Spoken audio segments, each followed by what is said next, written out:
guys, we've been getting heaps of questions on where's our YouTube, where's our content, where's our social media at the moment, and plain and simply we're just far too busy to be putting content up.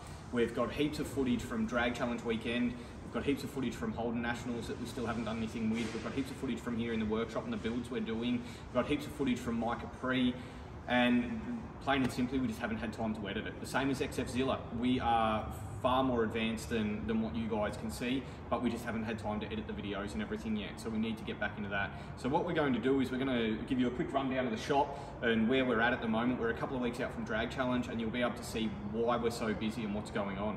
XFZilla is something that we will be continuing on. You will see the progress of that coming up shortly. But I'll just run you through a couple of cars that we've got here at the moment. Some tooling that we've got. You'll see big changes to the shop so far, and we're upgrading tooling constantly. So we're trying to get to a point where we can do basically everything we do in-house and we don't need to outsource anything anymore. Just with COVID, it's really taught us that we can do everything in-house. We've got better quality control, we've got the time frames we need to take in less jobs, and we can do more jobs on those vehicles, which gives us the results and the control over the outcome. So we'll run through the shop, we'll show you where we're at, what we're doing, and kind of what's coming up now. We'll start with Luke First's VF. So we're getting ready for Drag Challenge with this car.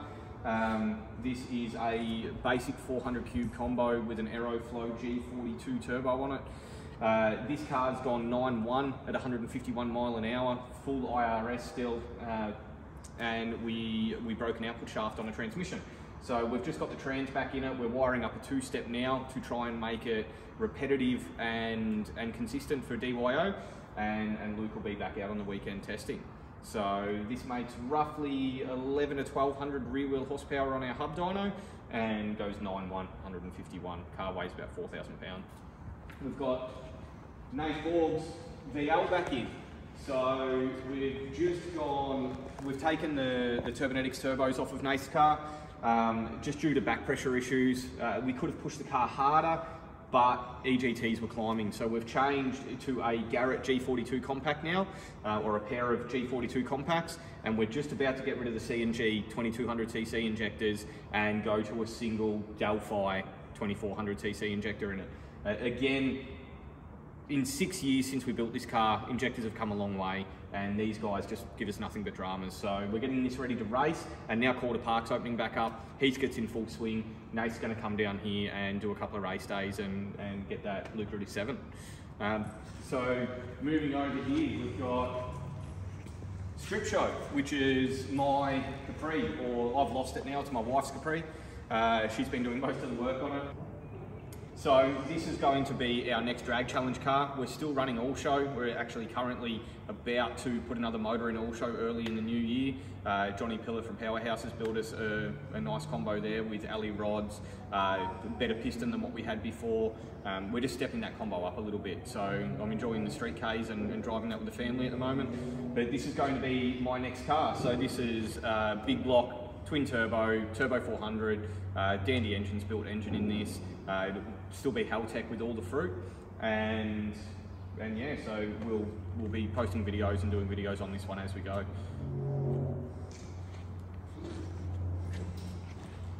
Here we've got Jim's XY.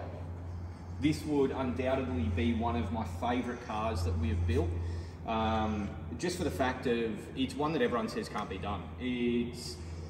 It's a Coyote built by RPG over in the States. It's got sleeves, it's CNC ported heads, bigger head studs, decent rods, decent crank. It should make about 2,000 horsepower on ethanol 1 or E98. Solid camshafts in it. VCT's obviously gone. Plasma Man intake like we'd like to do on all of our builds. This has got a pair of G40 Garrett turbos on it. All hidden up underneath the guards with all of the MPW pipework, oval exhaust, turbo 400. It's got a Gazzard Brothers 9-inch in this, and we've moved all the springs inboard, done all the cage, all the fab and everything in-house on this. So this is, as you have a look around, you don't see much, but this is pretty much ready to run once I do an intake pipe.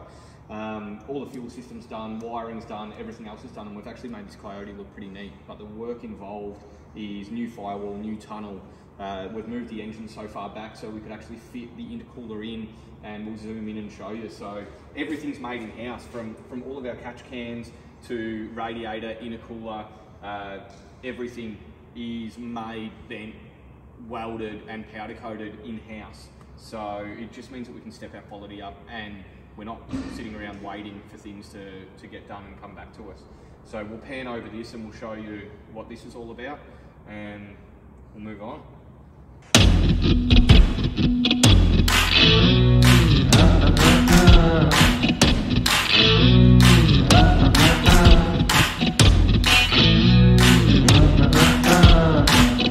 We've got Paul Hamilton's XA. So this is a pretty well-known car.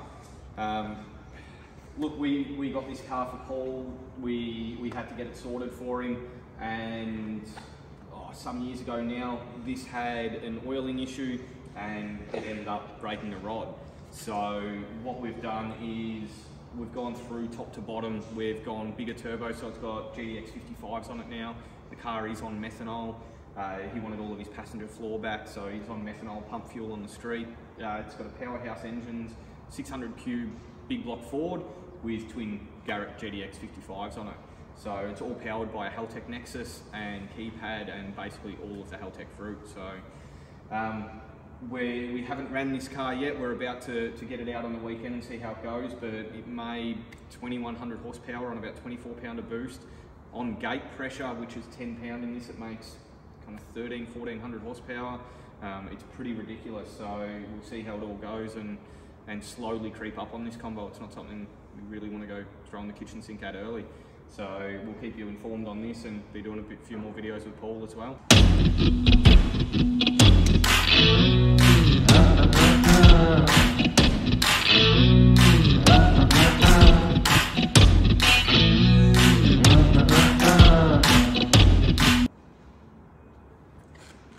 So another car that has been out for a while now, Rick's VK.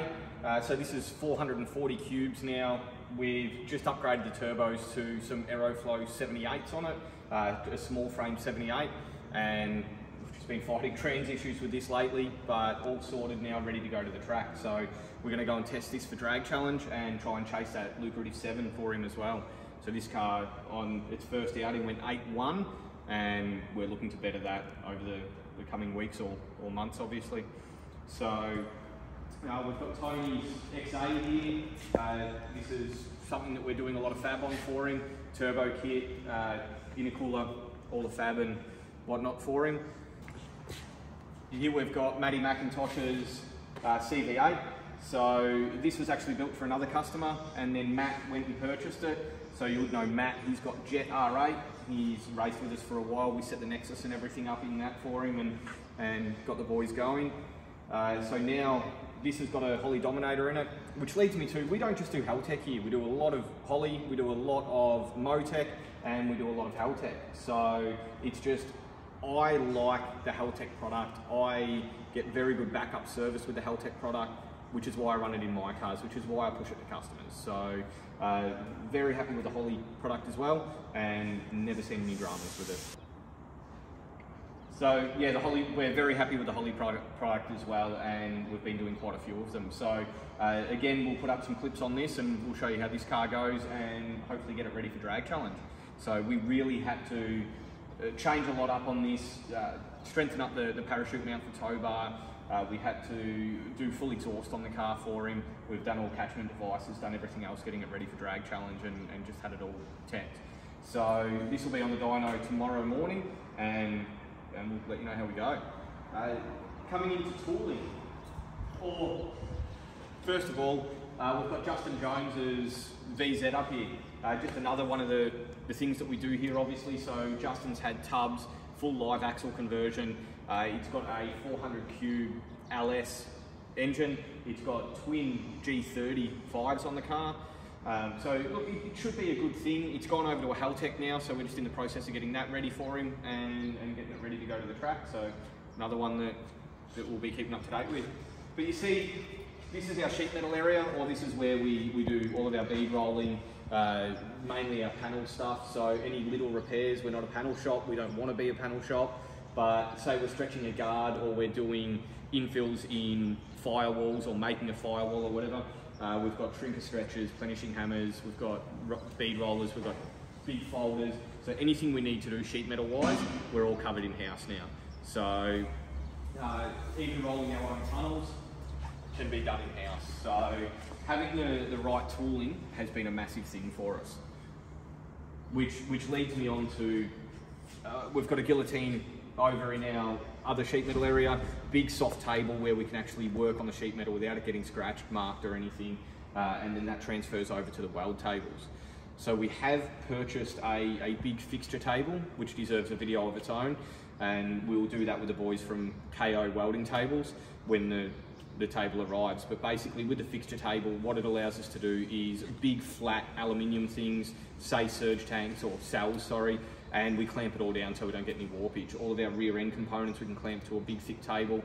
It gives us a heat sink, we don't get any warpage. All of our diffs we can clamp down, which is another thing. We're now doing all of our own 9 inches and all of our own housings. We purchase a complete housing, we fit it out, cut it to length, do all of our ends and everything in-house now as well, and that fixture table allows us to do so. So onto some more tooling. We'll run through, we'll let you know what we use. You'll see it in all of our videos anyway. But I'll come over here to Abe's area. And so we've got a Ferronius and we've got a Kempe. Abe likes the Ferronius better. When he got to choose his welder, he went out and chose the Ferronius. When I got to choose my welder, I went out and chose the Kempe.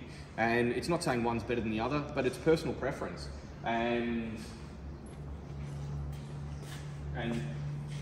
that's what Abe likes. He finds it a little bit better for his aluminium stuff and all that kind of gear. But as I say, he's comfortable with that. I'm comfortable with the Kempe. So this is Abe's workshop space. He's got both hoists here, so we've separated the whole workshop up now, so everybody has their own hoist, their own bay. We've all got a couple of hoists each, and look, we've got so much skilled labour here now that you need your own place. We don't want to be tripping over each other. Everyone is responsible for keeping their place clean, and as you see, we're one of the busiest workshops in Melbourne, and you see how clean the place is kept. So, which means that transfers over to customers' cars. Having car covers on when cars are sitting around and waiting on things, it just makes the whole process a bit easier, a bit nicer for customers as well. So, yeah, if you have a look around, you can see what we use. As I say, we'll go through that more in depth. So, as we were discussing before, this is where we do a lot of the sheet metal, a lot of our fuel cells, which are all made in-house. So we can cut them on the guillotine, we can fold them over on the folder like you've seen before, and then we can weld them in either one of the welding bays. It allows us to custom make anything to suit a car, whether we've got mechanical fuel pumps, whether we've got a drop-in unit, or whether we're running external. If we want to run, we can actually cater for that in-house now, which is something that we could never do before. So we've got a dirty room here behind us, which is exactly that. We don't need to go into it.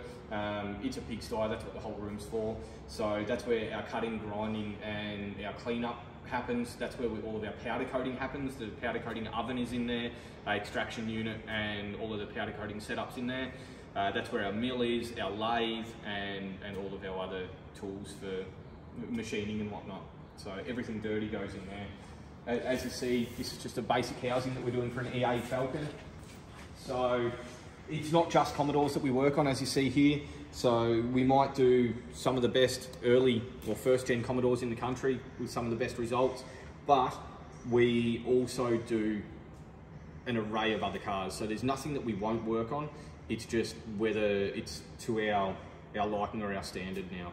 So all of this stuff for Luke's EA, we'll go through, we'll fit off all the ends, we'll put the 4-link into the car, and we'll be able to shorten the diff, get it to length, bar it up. So basically what happens is a solid tube comes through, all of these ends will come in, and it all clamps together, so nothing can move. We've got our own CNC plasma, so everything is plasma cut in-house, and we can design whatever we want. we've got a couple of boys who are really, really handy on CAD, so they can go through and actually draw everything up for us and cut it out, so we're just not waiting on parts anymore.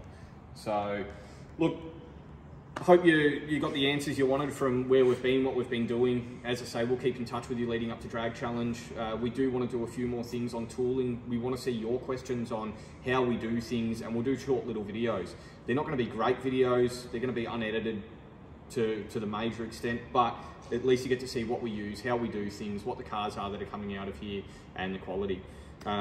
We'll run through, we've actually got one on the dyno at the moment. We'll run through and show you Trent Blaney's walkie. So that's about to be released to the public. And yeah, after this, we're gonna jump on the dyno and get that ready. So follow me, we'll go in and have a look at it. So this is Trent's walkie. So Trent owns a panel shop called Total Works, or a restoration shop called Total Works. When Trent contracted us to build this, we went through, we did tubs, cage, all the fab work in it. Fitted out an engine and did everything. It went back over to Trent for him to do the paint work on, came back for assembly.